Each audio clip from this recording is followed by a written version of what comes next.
Hey, welcome back to another episode of the Evolved Caveman podcast. And today is my true pleasure to have with me an old friend, Eli Weinstein.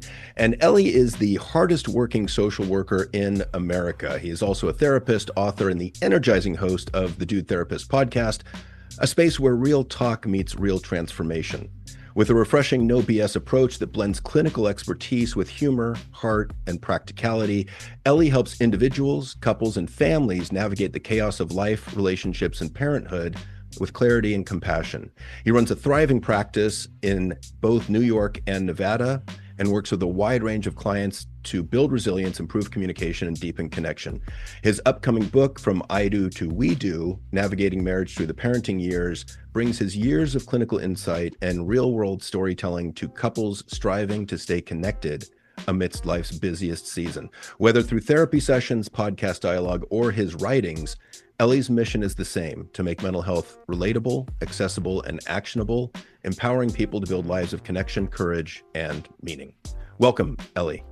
Wow, I didn't know I was gonna get emotional just first thing in the morning. Just you being Did I get so all that kind. right? First of all, You I got didn't everything run right. that by you. I always you got worry everything about right that. and more. I wasn't expecting all those nice things to be said. I don't know if I'm the hardest, but I care. I think it's a sickness. I think I just care too much about this work. Well, that's why we get into it, right? Sickness, yeah. I mean, and I think that's one of the things for us to work on is dialing down that care from a 10 on a 10-point scale to, I don't know, maybe an 8. Yeah. And simply to protect ourselves. 100%.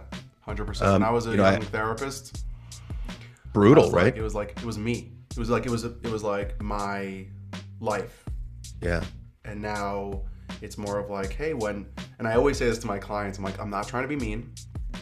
I don't mean this in a heartless way or a cold way. When we end our session, I have more to my life than just you. And yeah. I love you, care about you.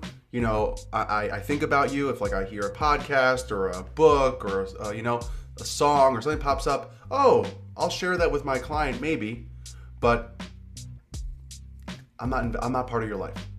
So let me ask you're you not this. part of mine. I'm part of yours. This is an odd combination of personal and professional. Because when I think back to when I started this in this industry and having an actively suicidal client, like that was really hard to do, to just say, after the session's done, I don't think about you anymore. Yeah. And that's a really heavy weight to walk around with. Yeah. Did you have the same experience? When I worked in the psych unit, I did. Because that was really active. It was every day. It was hours of seeing the dark pain of human existence. Yeah. And trying to get them out of that spot, of that hole. When I was working in a clinic, once in a while, but I'll be honest, my daughter was born when I was doing that. So my brain wasn't really working fully. Kind of lack of sleep. But it was this lesson that I needed to learn from my supervisor, Dr. Stanley Rustin, who I owe everything to, who was, is in his 80s. He used to tell stories of practicing when Martin Luther King was assassinated and the craziness of working in New York City at the time. And just the stories, the real, old school, and he said, this is a human connection and it's going to get to you sometimes, but it's also okay to say, I'm letting you go, and what you do outside, I don't have control over. And that's a hard pill to swallow. But that's the struggle of a new therapist anyways, that whatever someone tells you in session, you are very limited. Because they could be lying. They could be, not even in a pessimistic way that people are lying on purpose, but they could be lying. Just or impression management. Truths, or whatever it is. And then you just have to go, okay, I'm going to deal with whatever information I have. I'm limited. Versus I know everything, I have access to everything, and this person is now a part of my life. You're a part of theirs. They're not a part of yours. Yeah, and it's a really difficult balancing act that, they're not with me, my clients aren't with me, but, that 1 hour out of the week, and then what they do outside of session, I have zero control over, and balancing that with caring too much is difficult at first. And I think it's, kind of smacks you in the face. And a little too hard sometimes. Yeah, I think it leads to a lot of young therapists getting depressed for some period of time until you kind of learn how to reconcile that. For sure. So let me change the subject to something a little bit more uplifting. So your book is coming out here when? March 2026. Congratulations, Mazel Tov. Thank you. That's Thank you. amazing. Nice job. Well done. So, what moment in your clinical work or your marriage, your personal work, made you realize, oh, damn, this is the missing link that couples need between I do and we do? Well, I'll tell you, like, I didn't think I was gonna write a book. That's the total honest truth. Yeah, it was like a dream or a goal of like when I'm in my 60s, 70s, and I'm like towards the end of my career, maybe I'll sit back and write some book about therapy, mental health, who knows? But I'm not a good writer. It's not a skill set of mine. I would rather have a TV show or a thriving podcast speaking to millions of people every day than write an Instagram caption or a blog. It gives me all the anxieties, just a history of just with my ADHD and not being the best writer. But a publishing company reached out to me, and I wanted to write a book on fatherhood and masculinity and parenting, like that combo. And they said to me, well, dads don't really buy books. Men don't really buy books like that. Let's make it general relationships. So the book is secretly 80% a relationship book for any couple, and 20% you're in the stage of parenting, no matter what stage of parenting you're in. But it's really about the couple of looking at each other going, what the hell happened to us? Or who are you? Or how did we get here? Or where do we go from here? Kind of questions that pop up. And it really, when I was thinking about the book, the story that like popped into my head was when my daughter was born, I struggled with panic attacks when my daughter was first born. So that really like played with my identity, my mental health, reality in life. But between my wife and I, it was a massive, one of the worst arguments we've had till today on the anniversary, our anniversary that year, where it was basically we never knew how to talk about the things and the needs we needed during parenting. It was always just the two of us. Oh yeah, you need this. Okay, you're going to do that. Oh, you have homework. We were in grad school. Okay, you're going to go easy peasy. Get it done. It doesn't bother me. I got my things, and we have each other. But then a kid comes in and you're like, whoa, there's another human here? What the hell is happening? And the dynamic shifted as it does. And we started losing touch with being able to express our needs because we didn't know what they were and didn't know how to ask for them. And basically the argument, in the book I wrote, I didn't remember, because when I was writing the book, I didn't. But now that I'm thinking about it, we were arguing over who to go to for holidays. And it just... Like which family members? Yeah. Like which in-law, my parents, her parents. And it just opened the floodgates to go, oh, we're arguing, we're now going to say everything. And it was, downright dark and dirty. And we slept in different rooms in the hotel, like it, not separate rooms in the hotel, but like separate areas in that right, one I room. got you.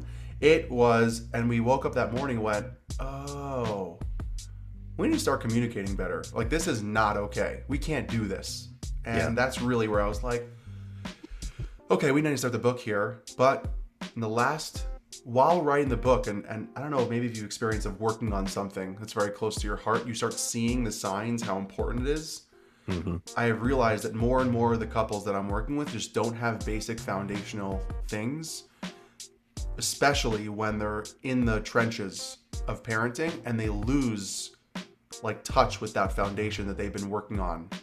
And I have a few clients where I'm like working with them, I go, oh, you're the reason I'm writing this book. And it's so exciting. Well, one of the things congratulations again on the book. And I think one of the things that Jory and I have realized in doing this joint couples work, we went through a breakup about 3 years ago. It was really painful. And we got back together after about 6 weeks. And that breakup was really the motivation to dig deeper and go to places. Personally, I think I was afraid to go. And also, I didn't think I could ever change, because I'd had over 5 decades of experience proving you can't change this pattern. Yeah. And so I think it's interesting to me. One of the things we realized that was massive was, I would say it's ballpark 75% of the shit that we deal with in our romantic relationship precedes that relationship. Mm-hmm. It's about, prior relationships, prior marriage, childhood, the trauma that we think isn't trauma, but left a mark, disconnected us from a feeling of safety, and is coming out to the foreground now in those moments when you're at your worst in arguments Yeah. and I leading love to the that. arguments too. And Yeah. so that's been a fascinating realization to me. But it's a very hard thing to accept and take accountability for that, because people usually, I think it's called the devil's argument, where like they point to the other person and go, "It's you," and then it leads to hell, which is why I think they call it the devil's argument, because like it goes down a spiral rabbit hole. But I think when you finally look at yourself and go, "Hey, maybe something is me," not all of it, not everything, but there are things that are me. No one likes to do that and look in the mirror and go, "Oh, the way I grew up, or the last relationship, or the expectations I have, or my ego, or my headspace, or mindset, whatever you want to call it, maybe that isn't the healthiest for a cohesive relationship." Yeah, and I think that's the golden, I don't even know what to say. That's the heart of the matter for when couples work really begins to become productive, is when you can start to take an honest look at, okay, this is my part in this dynamic. Yeah. And stop. I get so tired of the externalization of blame. It's 100% you and 0% me. It drives me up a wall. Yeah. Nothing in couples, no dynamic is 100-0. Yeah. Yeah. I mean, whether I you're agree. talking about affairs or addiction or arguments or rage, Yeah. like it's just, it might be 20-80, it might be 10-90, it might be 50-50, but we all have a part in creating these dynamics and sustaining them. And until we can get to that point, it's really hard to make change. Yeah, and even, some people push back and say, well, what about, physical or sexual abuse in a relationship? Yeah. Guess what? You know what the role is that you have? Having the courage to leave. Yeah. So you don't deserve that, and you didn't do anything to be beaten. You didn't Of course cause not. it. That's not what Dr. John's not saying. But like, it's more of like, okay, well, now that it exists, what are you going to do? What accountability are you going to take for yourself? Yeah. Hey, I don't like this anymore. Versus playing the victim or saying, oh, I deserve this, or he's a good guy, or she's a good girl. It's not her, it's me, or whatever the things the excuses you make. Don't make excuses. Whether it's a regular relationship dynamic where there are arguments and conflict, you take accountability for the things you do, or it's an abusive relationship and you take accountability and get the hell out or get help. Yeah. Like, that's on you too. Yeah, I got so much to say on this, but let me let's talk a little bit about modern masculinity. And in your view, what's the hardest part for men today? And I'm going to force you into a forced choice, but you don't have to stay within those boundaries. But what's the hardest part for men today? Expressing emotion, understanding emotion, or admitting that they even have emotion? Oh, I hate you, man. I think it's all three, but I think men know they have emotions. I don't think that's anger. They have anger. Yeah, and I think it's a rarity when I think if you push hard enough, when someone goes, yeah, I don't really feel, yeah, you do. You're just not. Yeah. You just don't know what it sounds like. You might be taught to not pay attention to it, but it's there and you know it's there. So don't play that game with me. Yeah. I think it's sharing it. Because I think there's a shift in the world today, and I think it's like pendulum a little bit depending on where you're looking and how the algorithm convinces you what's in the world today, unfortunately. But I think there is a pendulum swing that was men need to be this way, right? Like, which is quiet, strong, powerful, all those things. And then it went, men suck and need to keep their, and stay in their lane and don't tell me what to do and keep quiet. And then it's now moving back to, you could have a space to share, but there is a hesitancy, because if I share and say something, now I might be branded as some ism or some whatever, last piece of, or racist or hateful, whatever the thing is, right? Yeah. Now, I'm not saying you should say whatever you say. There are consequences to your words and actions, of course. So please be cognizant and aware of what you're saying and how you're saying it.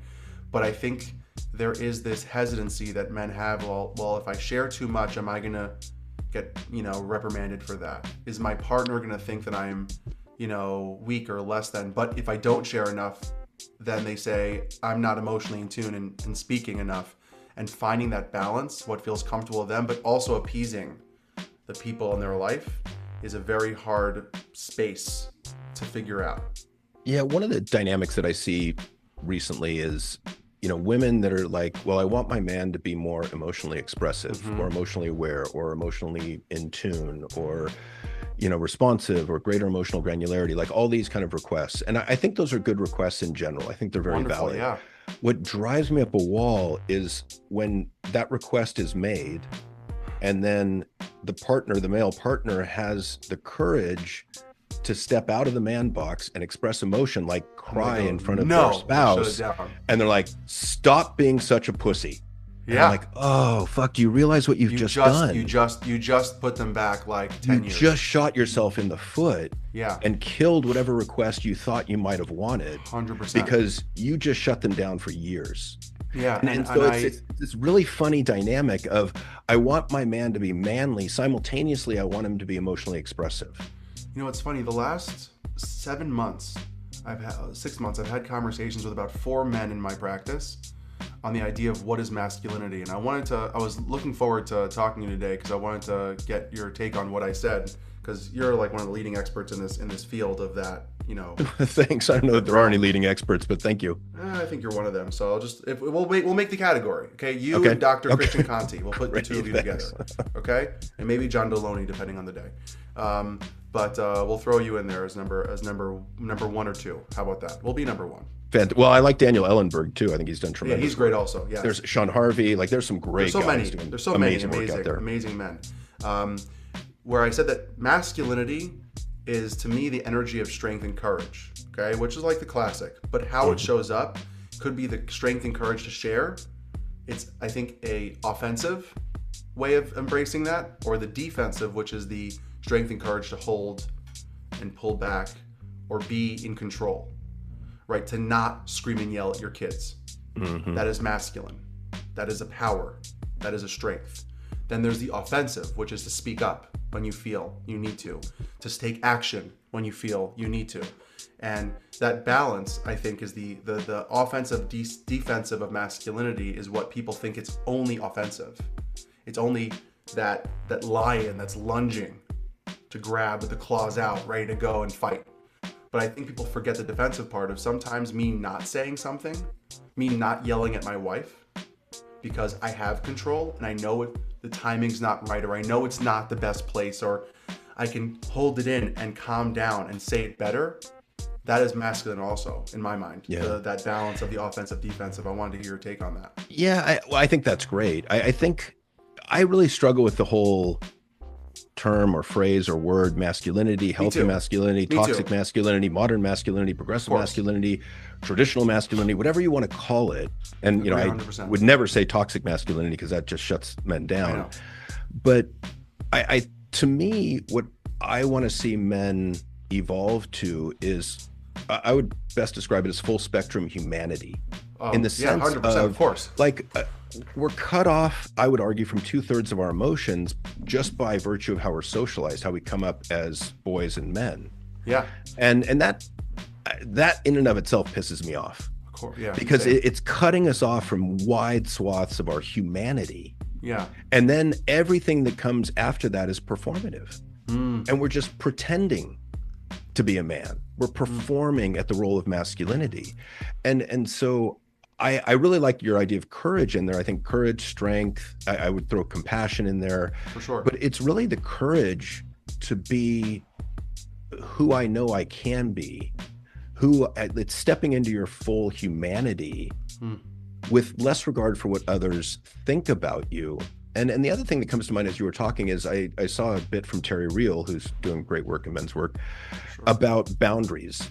And about how there's 2 layers to boundaries. And one is, when we traditionally think of boundaries, it's setting boundaries with other people. I want you to treat me like this, or I'm going to give you less time or more time, or, I'm available for this, I'm not available for that. And that's how we normally think of boundaries. The other layer, though, which I think is less commonly thought of, is the internal boundary to know what you can and should share and what may be destructive, or what may be oversharing, or what may be harmful. Like you were talking about anger, right? Like it's okay to say, hey, I'm really frustrated with you when you come home late I don't know, after work, or, when you break curfew. Yeah. But to rage at that person as a result of breaking the curfew, that's something that needs to be more restrained and Yeah. dealt with. And so I think that's kind of an interesting way to look at it too, with those two boundaries of how do I teach other people to treat me, but how do I also show up in a variety of situations so that I'm being constructive and pro-social, not destructive. Mm-hmm. Yeah. I was talking about in the book, I have a chapter called From Dudes to Dads, because that's what I wanted my title of my book to be, just for fathers. And I have another chapter called Mama Magic, just for like the love letter to moms and the mental load and that kind of, and how to speak up or how to say what you need. But in the fatherhood chapter, I talk about this hurtful thing that happens unconsciously in relationships, which is the push out, right? So it's like the couple comes home with the baby and the wife is on maternity leave. And for any men listening, paternity leave will save your relationship with your child. It is the best thing you could do. You can finally connect. I agree. You can find your energy and your vibe and your way of dealing with the kid. Speaking of courage again, right? Because I think that requires courage of the father to insert themselves and demand a place at the parenting table. And whether it's a son or a daughter, because I think daughter takes a little more courage sometimes. Yeah. To stay involved, to get involved, is an act of courage that I would highly and strongly suggest you do. And then what happens sometimes is push-out concept is that the wife who is on, 24/7, while you might not be in that yet stage of doing it, goes, "No, I got this. You don't know what you're doing yet. You haven't figured it out." And it's not purposeful, it's unconscious, but it takes courage to go, "Hey, sit down. I'm going to feed the baby." Because it takes action to go, "I want to do this. I want to be involved. Don't let life push you out. Step in." And I say I wrote right in the chapter for the women in men's life to let them fail, let them try, let them find their own voice. And I think that ties into what you were saying before of, hey, I want you to be more emotional. I want you to tap into this. And when you do, what the hell are you doing? I didn't ask for that. If you're gonna ask them to help, accept it. If you're gonna ask them to be who you hope them to be, let them work on that and try that. Don't just shut it down. I always make the joke, and I think I wrote in the book, of like the Friends episode with Rachel and Bruce Willis's character. I forgot the name in the show. Yeah. And Rachel's like, says to Monica, like, what the hell? The guy doesn't even share any emotions. He's so strong and tough. And Monica like tells Rachel how to open him up.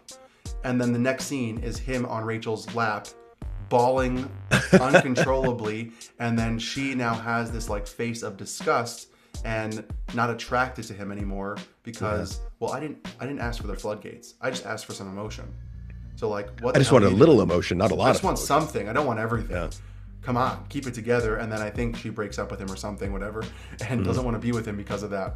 And it's just like the iconic thing of like, can I have some emotion? It's like, whoa, I didn't ask for all of that. No, put it back. I wanted a 2, not a 10. Yeah. Let me ask you this on a personal front.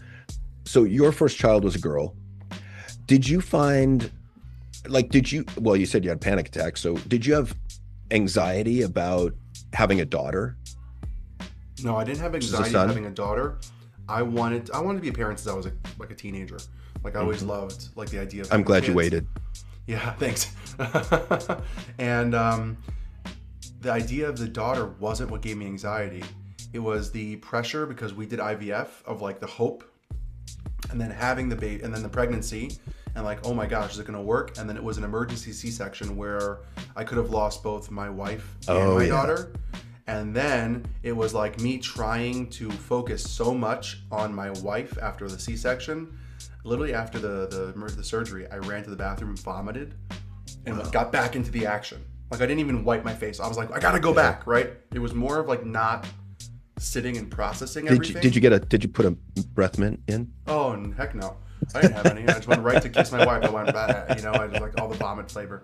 No, but it was more of the idea that I wasn't focusing on myself at all. It was all like, I lost like 10, 15 pounds in like 2 months. I was just not caring for myself because I was like, wife and kid.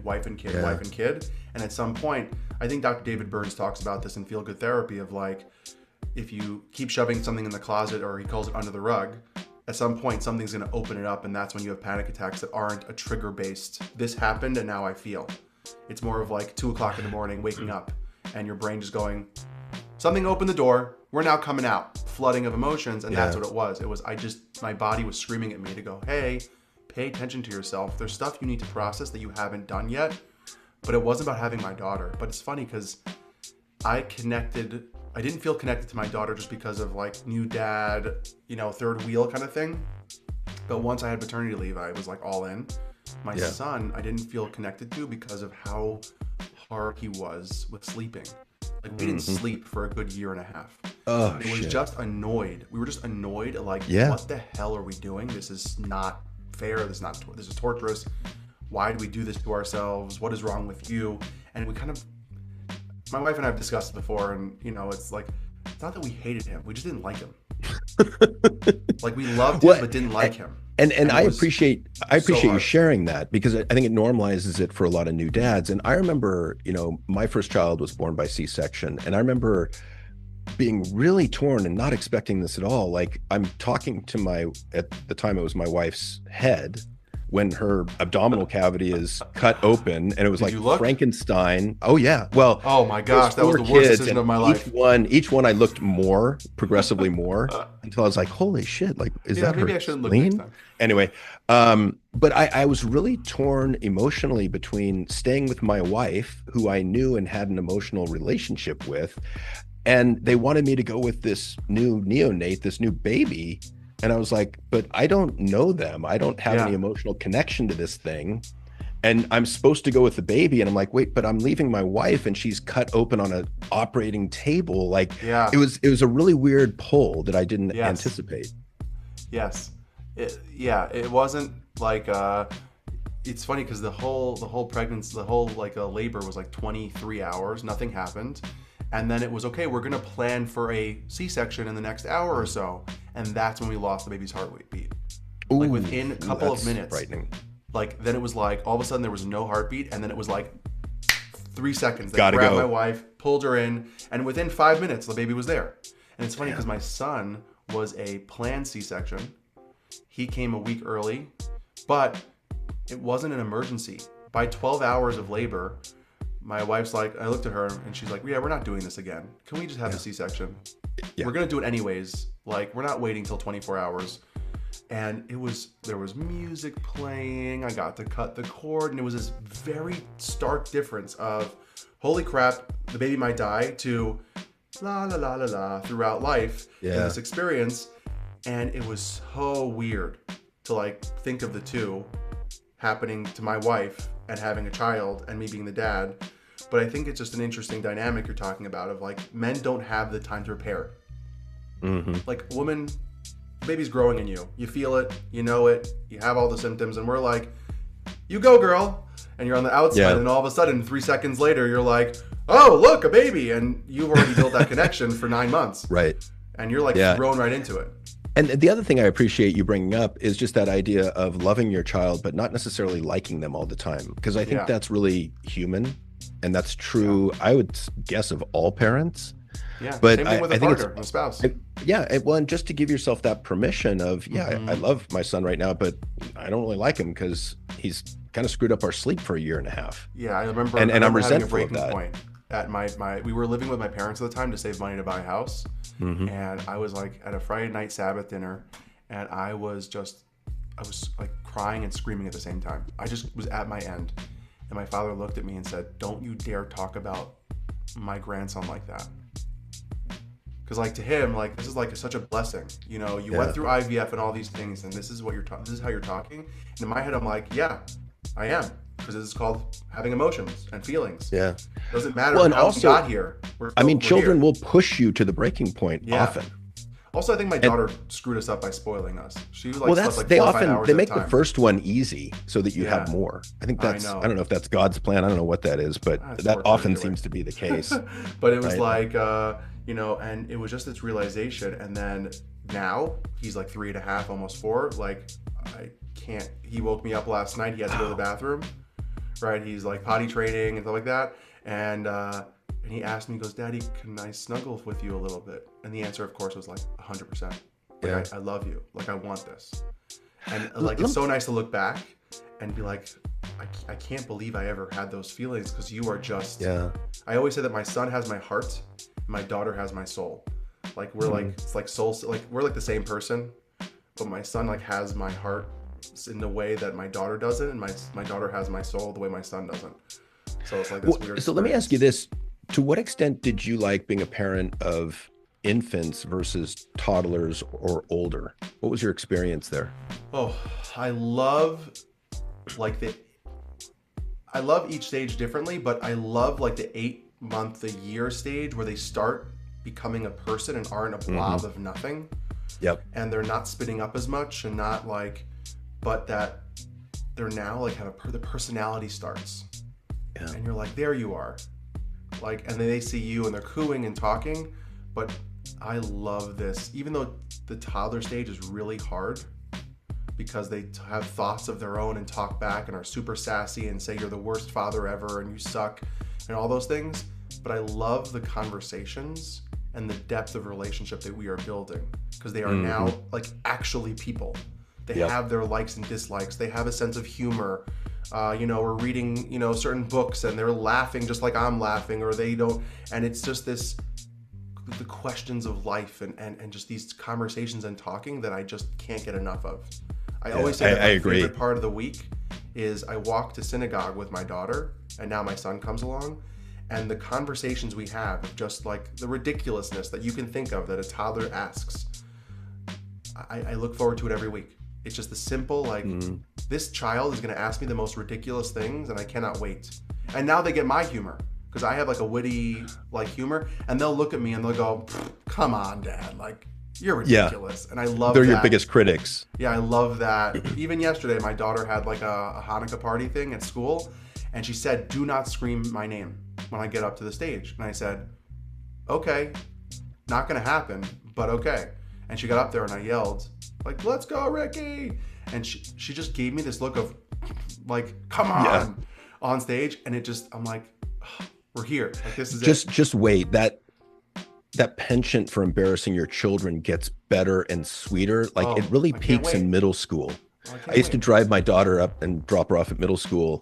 And as she's getting out of the car in front of all these students milling about, trying to look cool, I would roll down the window and be like, I love you, honey. Have a good day. Learn lots of things. Yeah. And she would just like run away. And like, I'm going to tell her, call her the name that I go, I love you, Pookie. I love you, Pickles. And like, oh, Dad, you're the worst. Like, it just gives me joy. And then she'd be, kind of sullen and bitter another day, and I would threaten to pick her up in my Speedo and goggles and just be waiting out in front of the school for her. And just, okay, I feel better now, Dad. Don't do it. And it was interesting because it had this great side effect of making her really comfortable with embarrassment and learning to care less what other people thought. Because I think we do so many things. That's safe. We do, we do so many things in life to avoid embarrassment, but it's like, why? Like, embarrassment's not that bad when you really look at it. Yeah. And I think it's a really good skill to get comfortable with embarrassment. It is. Years ago, I was studying abroad, and the school sponsored a Dale Carnegie course.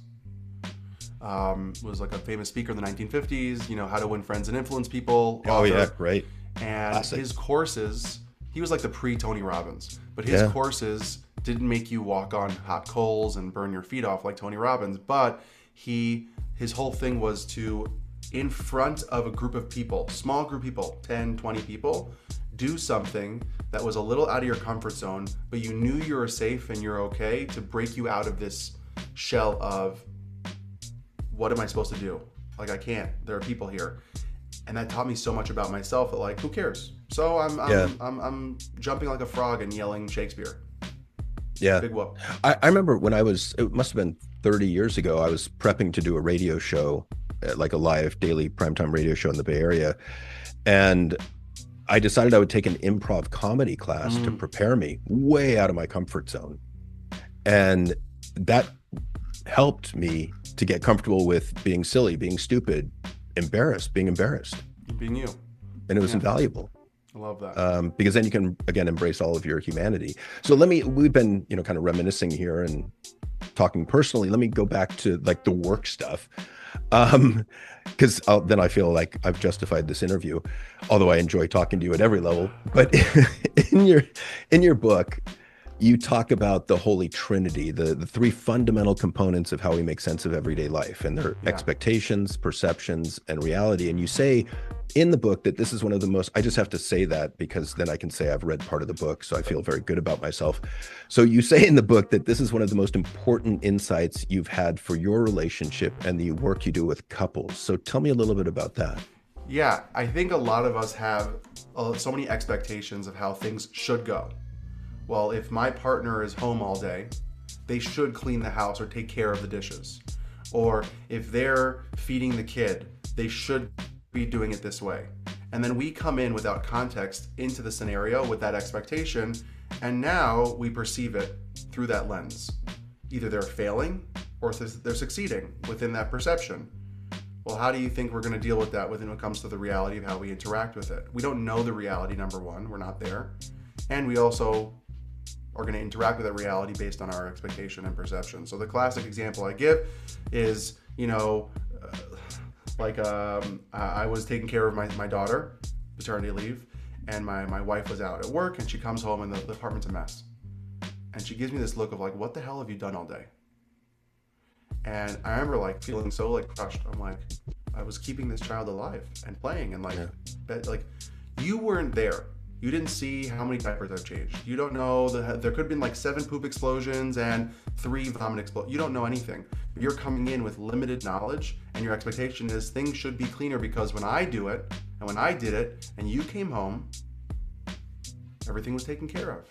Mm-hmm. Well, maybe tomorrow when you come home it will be, but today was a different day. So now your perception is you suck, you did nothing, and I'm going to yell at you and get upset at you and be pissed off at you and hold some grudge or lead to resentment. So one of the biggest things that I feel a lot of couples struggle with, or any human, depending on your relationship, is that we have to understand what we're expecting first. If we're expecting that something is not realistic, we're going to be annoyed by it, and we're going to hold grudges and hold this pain towards our partners. So just like, talk it out. What are you expecting? What do you think is going to happen tomorrow? And I say that, and I do this in my relationship. It's not something that I just preach. I practice when I can. Is this idea of a daily or weekly check-in. So every night or every morning, if we're all sitting scrolling in bed or watching TV, right, and cut it off 10, 15 minutes earlier and look to your person and say, hey, what's on tap for tomorrow for you? Right, my schedule changes every day. People cancel, people pop in, a podcast, things happen. Kids, who knows? And, oh, here I have this, and that. Who's doing carpool? Okay, who's doing lunch? Who's doing dinner? Okay, now that we put that out, what do you need from me tomorrow? And what do you need for yourself? Maybe you're expecting that I'm going to do dinner, or I'm going to put the dishes away in the dishwasher, or I'm going to go pick this up from the library, or I'm going to do this chore errand that we talked about 3 weeks ago. Who the hell can remember that? But now we're doing it the day before. So it's the 3 questions of what's on tap for tomorrow, what do you need from me, what are the expectations of me as the person, and anything you need for yourself. And that's for both partners to ask each other. It's not a one-way thing. No, I love that. And then it clears the air. And if anything comes up, okay, we talked about it already. Now we can versus coming in going, what? You were supposed to do this. You didn't tell me. You're supposed to know that. Don't you know you've been married for 10, 15, 20 years, 5 years? You don't know this already? Who cares? Every day changes. So just have that check-in so that there isn't this argument.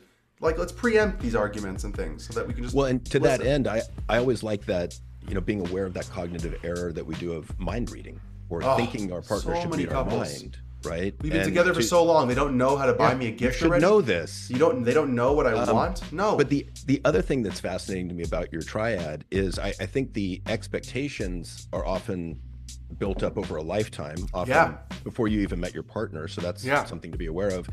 The perceptions, because I'm an emotion geek, I'm always aware of and curious about how our emotion or our mood is influencing those perceptions. And, one of the things Jory and I talk a lot about is how, it's a Terry Real line of most relationships don't end because of a huge transgression, like an affair.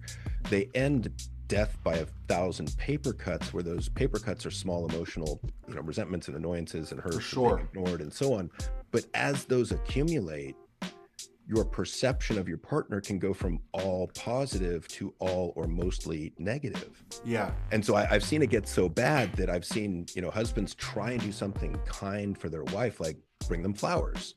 And the lens, the perception through which the wife is viewing this is so negative that they get angry at the husband for bringing home flowers. Yeah. Like, The those one are that just I gonna hear die. often. I hate flowers. Like, why are you doing that? Why are you wasting money on that? Yeah.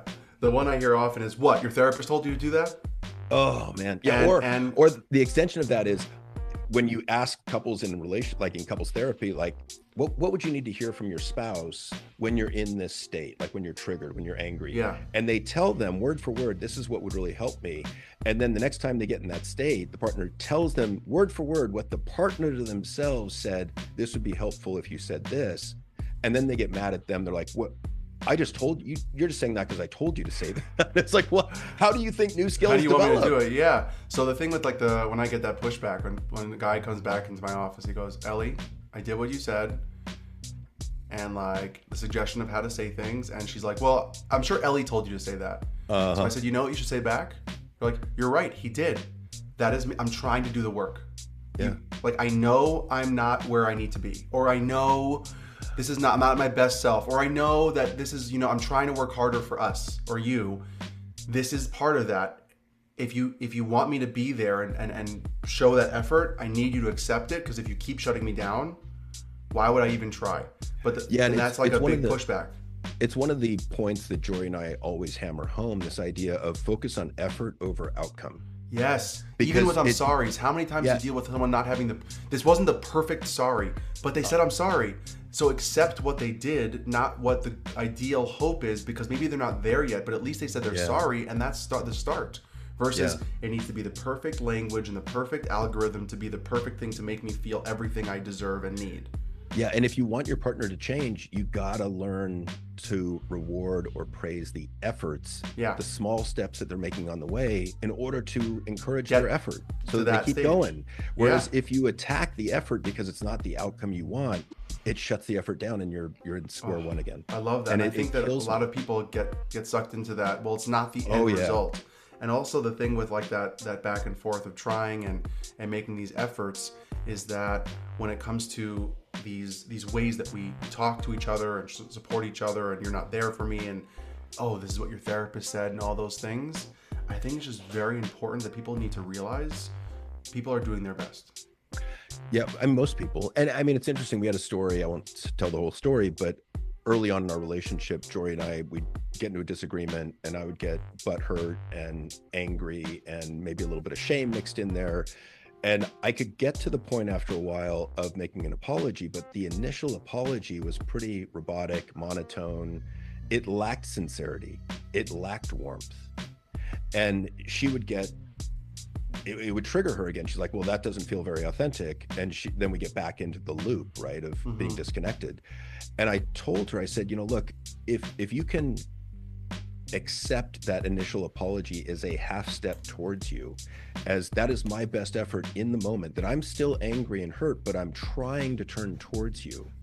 So if you can accept that, in a couple more minutes, I can get to a place where I've calmed down enough to give you a more sincere and warm and authentic apology. And so that was kind of a big breakthrough for us. And again, it kind of speaks to that rewarding effort over outcome. Yeah. And the thing that I was trying to say before that my brain just glitched and kept going in a loop and not saying was that I think a really important thing for couples to realize is that if you had a kid with this person, and you trust them with a kid's life, and you trust them with your life, and you trust them in so many other avenues, and they're not showing up in certain ways, can you have the benefit of the doubt or a positive light? Versus always seeing them through the negative, everything they do, you're just going to be harumph and like that grumpy, like, oh, they did that freaking thing again, I want to kill their freaking face. Like the classic line, I can't even stand how he freaking breathes. Right? We're at a place where all we see is the negative. And taking from a colleague of mine, Dr. Sasha Hines, who's a positive psychologist, I call it treasure hunting. I write this in the book, of the idea that, and who's watching, but I'll try to describe it with listening, if all you have is a vision in front of your face that blocks you, and it's only anger, frustration, or resentment or pain, you don't give opportunity to see anything else. So just move it to the side where it's in your peripheral vision. You're not deleting it. No one's asking you to get rid of that pain. It's just you're giving space to see something else. So give yourself and your partner the opportunity to see something positive. Don't make it up, but just give a different vision. Like, I can have the benefit of the doubt. Versus the first thing going, oh, they did this on purpose to catch me and they left it here so that I can be pissed. And, you know, you start building these narratives that they're all like this evil villain in whatever movie you can think of Disney, or whatever movie you watch, or whatever things. Oh, they're this like, mwahaha, I did. No. Oh, they're the hero, or they're neutral. So that I now can interact with them in a neutral or positive way versus jumping. You must be the villain of the story. Well, and I like that idea, just a basic tenet of relationships of assume positive intent. Yeah. And, you know, I think naturally... And then be curious to find out. And then you can get real information. We get away from that over time, right? Because of the paper cuts, right? Yeah. And our lens through which we view our partner's actions becomes increasingly negative. And I think that's a normal progression. I've seen that. I've seen it myself. But I think you want to become aware of it so that pick a number, every 5 years, every 10 years, you go, hey, honey, I think our lens through which we're interpreting each other's actions is becoming a little too negative. Yeah. How about if we decide and put a concentrated effort into getting back to assuming positive intent?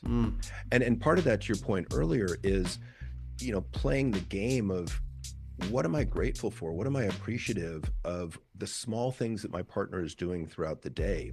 And then calling those out, bringing those out to your partner. And I mean, Jory and I play a game where we try and hide like positive things that we do for the relationship or the household, just to see if the other one can catch it. And so we're trying to catch each other being good. And it's, you know, it's a great parenting tactic too, but it takes retraining to focus on what's going well versus, you know, giving into the negativity bias and just focusing on what's not. That's why I'm a big fan of just say thank you as much as you can for things that have been expected, things that are a basic foundation. If my wife takes carpool, I'm saying thank you because I didn't have to. And it's very hard, by the way, for your brain. It's impossible for your brain, just from a neurological perspective, to be grateful and thankful and hateful at the same time. Your brain, and you're absolutely can't. Right. They just can't. I'm laughing because I've seen couples where, you know, one dad made an effort to go pick up his daughters at high school, and Jory asked the mom, the wife, you know, well, did you express gratitude for him doing that? And she's like, no, why would I do that? That's his job. Exactly. Like, no, but that's the point. It is, he did it and you didn't have to, so I appreciate you. And he did it kindly, without complaining. He did it to support you and the relationship, and the family. Like, it doesn't matter what the role is, even if it's the garbage, whatever roles you've discussed for how many years you've been doing it. Say thank you anyways, because your brain cannot function with anger and hate at the same time as being grateful. It just doesn't. It doesn't work for your brain. Well, Ellie, unfortunately, I got to wrap this up because I got to. I know you're a busy man, and we got things to do. And by the way, we will be in Vegas in February, so hopefully we can hook up with you for a meal. Of course, love to do that. And tell me again the name of the book, when it's going to be available, where people can find it, and where people can find you. Sure. So you can find me on Instagram, Eli Weinstein _LCSW. The book, there's a page on my website, eliweinsteinlcsw.com with the tab book. And you can get it anywhere: Amazon, Barnes & Noble's, Bookshop, Book A Million. I didn't know those other two existed. Yeah, they're new. Well, no, they're not new, but they're overlooked. And it's pre-order right now, and it means a lot. So pre-order, because it shows Amazon and Barnes & Noble's it's worth buying more for them, and it just shows it just helps the algorithm to show this is a worthy book. And by the way, I've read about a third of the book. I think it's fantastic. Beautiful. Thank you. You know, like how much I admire you and Jory, and how your opinion means the world to me, and how much I love you guys. You guys are just like the epitome of the work. Well, thank you, and you smashed this book. I mean, you just did a great job. Thank you. And with the book's coming out in March. I wish it was coming out earlier because the work has been 10 months of writing it, and then you just sit and go, okay, I have to wait another 8 months. Let's do it. Right? You're so excited, but I'm really proud of it. It's from I Do to We Do, navigating marriage through parenting years. Again, it's an 80% book of relationships for anyone, but 20% if you happen to have kids, and how to not kill each other, and how to get through the chaos and rebuild what you guys have. Well, you sent me a PDF. I'll go pre-order my copy just so I have a physical copy and to support you. I appreciate you a lot. Thanks so much, John. So thank you so much for sharing. Thank you so much for being on the show. Always a pleasure. And that is it for this episode of The Evolved Caveman. If you liked this episode, if it meant something to you, please be sure to like, rate, review, and share. And if you didn't like it, it's all right. You don't have to do a damn thing. Until next time, this is Dr. John signing off.